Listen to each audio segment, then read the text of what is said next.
Hey everyone, welcome back to my channel.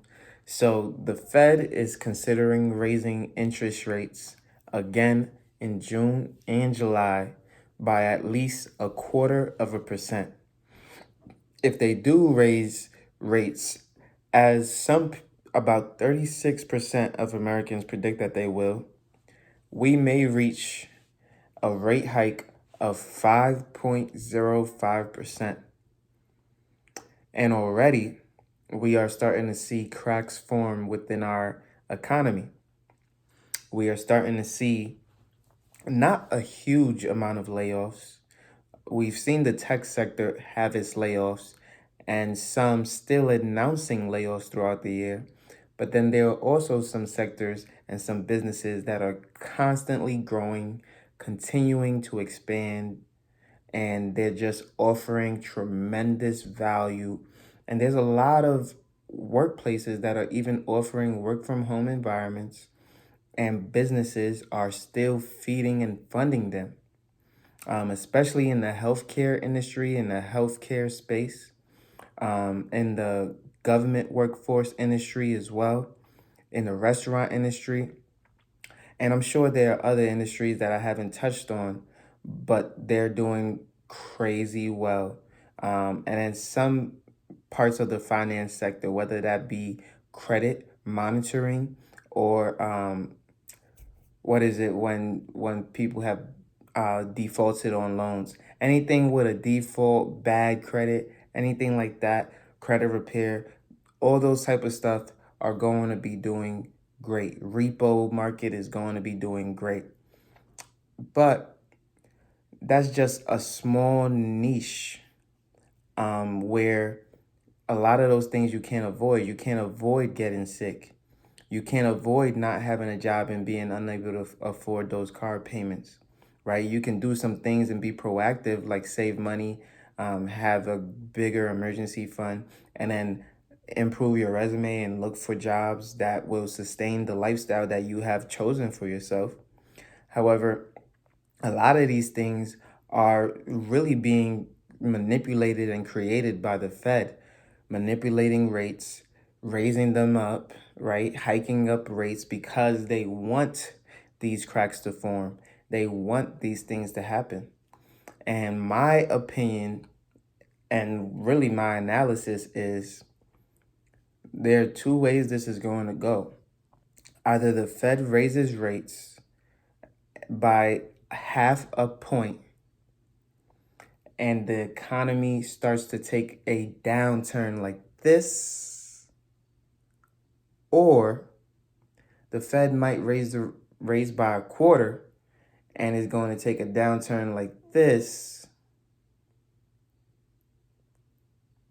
But either way, raising rates is going to have a negative effect on the economy in the short term, which is going to lead to more tightening in the banking sector, more tightening when it comes to credit and lending, more tightening when it comes to the auto loan industry, especially because the first thing people will default on outside of their credit cards and before their home is going to be that second or third vehicle.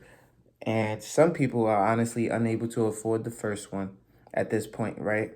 So there's tremendous tightening, a squeeze on the car sector, especially with all the repos that are coming and ramping up.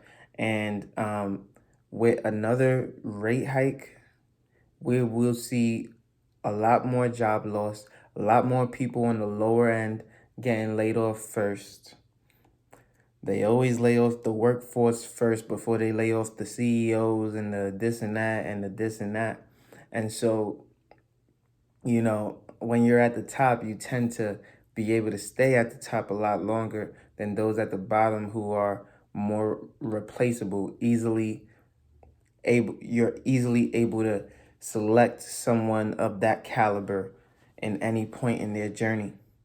So again, we are seeing something that for the first time in my life, yes, I lived through 2008, 2007, 2013, but to be in the economy and now live through it and be reading up on it and be investing within it and be working within it is a whole different ball game. And how you utilize your knowledge and experience in order to make the best out of any situation will be paramount.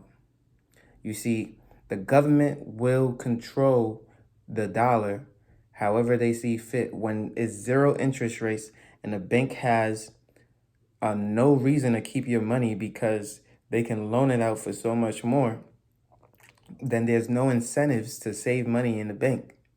But now that interest rates are hovering up at 5.05%, if they decide to raise the rates again, the banking sector is going to continue to hike that savings rate as well.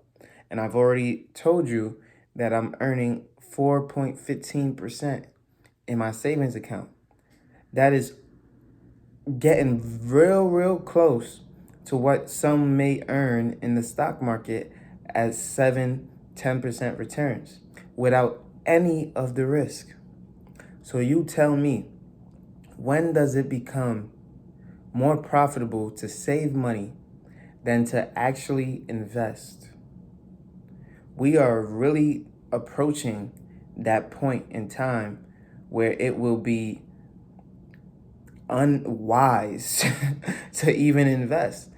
It will be more beneficial, more wise to save money. And we're going to talk about real estate in a whole nother video, but cash flow, equity challenges, where the Fed may want housing prices to go versus where it's actually going depending on your market, and all these things are all starting to form and take place. We're now starting to see visually where those cracks are, and there's still more surprises ahead. There's still more tailwinds, headwinds that we're not prepared for, more sectors, more businesses that we are not seeing that are going to be severely impacted by a hike in interest rates by the Fed. And so the stock market is also going to take a big hit because people when they're panic.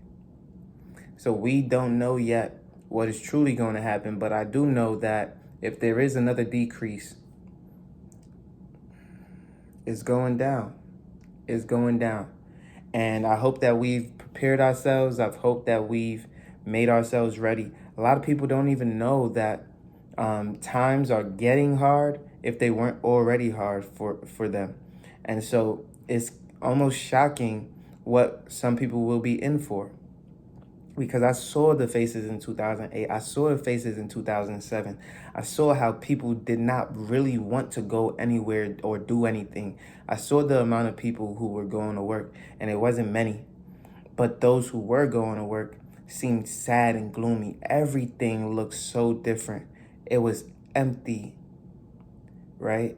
And so we might see another stint of that coming to fruition when we're relying on the Fed to tighten spending, because human nature will tell you that people are just a product of their environment and going to follow through with history. If they see something, they have to buy it. They're consumers, and therefore we must price them out of the market in order to control how our economy runs. It's as simple as that. But those who are rich don't play by those rules. And if you want to be rich, you can't play by the average person's rules. If you like this video, make sure you leave a like, comment, and subscribe. I post every single day at 8 a.m. daily on YouTube and Rumble. And I can't wait to see you on the next one. Peace.